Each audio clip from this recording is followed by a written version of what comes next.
Thanks for clicking on Wayne.com for this semi-state edition of step Inside away. the Zone. Yeah, week week 14.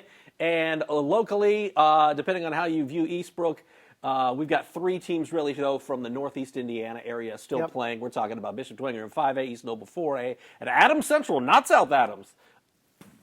Mind is blown for a 40-point swing from week 6. What a job Michael Mosier and Adams Central did this past week. We're going to talk about that in a second. But let's start off with 5A because Bishop Dwenger has been up to the challenge, it seems like, every point so far in this postseason. I was really impressed with the way they played last week in the first half. I mean, they put that game away at halftime. Mm-hmm. It is their biggest challenge of the postseason so far, and it isn't even close. Valparaiso, a very good football team. A lot of people, before the playoffs started, thought Valpo might be the team from the north to be playing in Indianapolis. Dwenger's got to go there. Your early thoughts on this one, as it'll be the Vikings and the Saints on Friday. Huge, huge challenge for Bishop Dwenger. They seem to have risen to every challenge every week, similar to last year when they won a state championship. But I would say this is perhaps the most difficult postseason game in the last 2 years for Bishop Dwenger. Valparaiso is tremendously good on both sides of the ball. They're really strong in the region up there this year, all across the board. And for Valpo to go undefeated with the schedule they played, very impressive. A huge, huge challenge for Bishop Dwenger. I know we were looking at it on Friday night after all the games were in, and we're like, Valparaiso beat Merrillville, and Merrillville's still alive in 6A. Yeah. I mean, Merrillville is playing for a 6A title, and Valpo obviously had a good season last year. They're building off of it. They beat a very solid Mishawaka program, 49-0 last week. I don't want to talk a whole lot about Valparaiso because I want to talk about Dwenger. But a couple things that stuck out to me. This is a Valpo defense that has only given up 6 points in the last 3 games combined. For Bishop Dwenger, what do they have to do to be effective offensively? What do they have to do offensively? Because you look at the numbers and you say Valpo's offense is really good, but defenses are one, or championships are one on the defensive side of the football. Valpo's got a really, really good defense. Yeah, they do. And I think Bishop Dwenger, that offense has been playing pretty well of recent weeks. I think Brendan Lytle is rising to the occasion again, much like he did last year on that state title run. It's just a huge challenge to not only have to play Valpo, but to play them up there. They're a very physical football team. They do not allow a lot of rushing yards. So do they make Bishop Dwenger one-dimensional?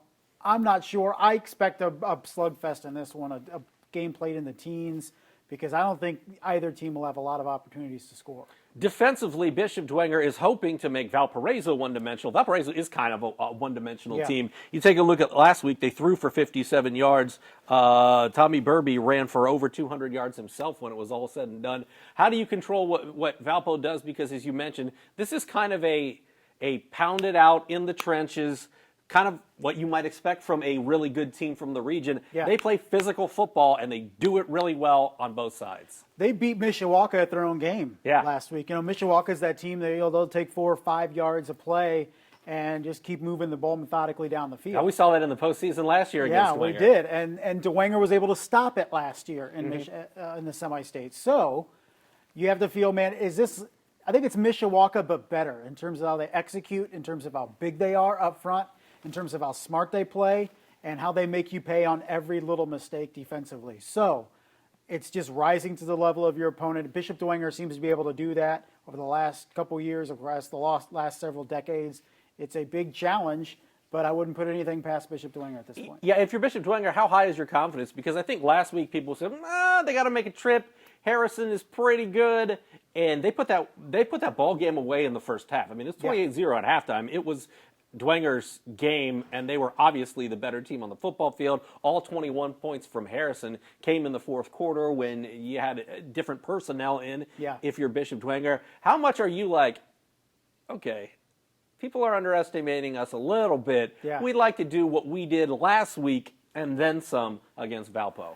I think it's possible, because I think what would scare me for a Bishop Dwenger matchup would be a team that comes out 4 wide, they spread it, they attack you downfield, they'll run some read options or something, get to the edges. That's what would scare me if I was Bishop Dwenger. But here's another team that's just going to line up and try to out-physical you and beat you up front and grind out wins. And there's not a lot of teams that can match up with Bishop Dwenger and do that. Now, Valpo, I think, has the capability of doing that, but I really think it's strength on strength as opposed to whoa, this team can go 5 wide and really attack downfield. I think that's a bad matchup for Bishop Dwenger.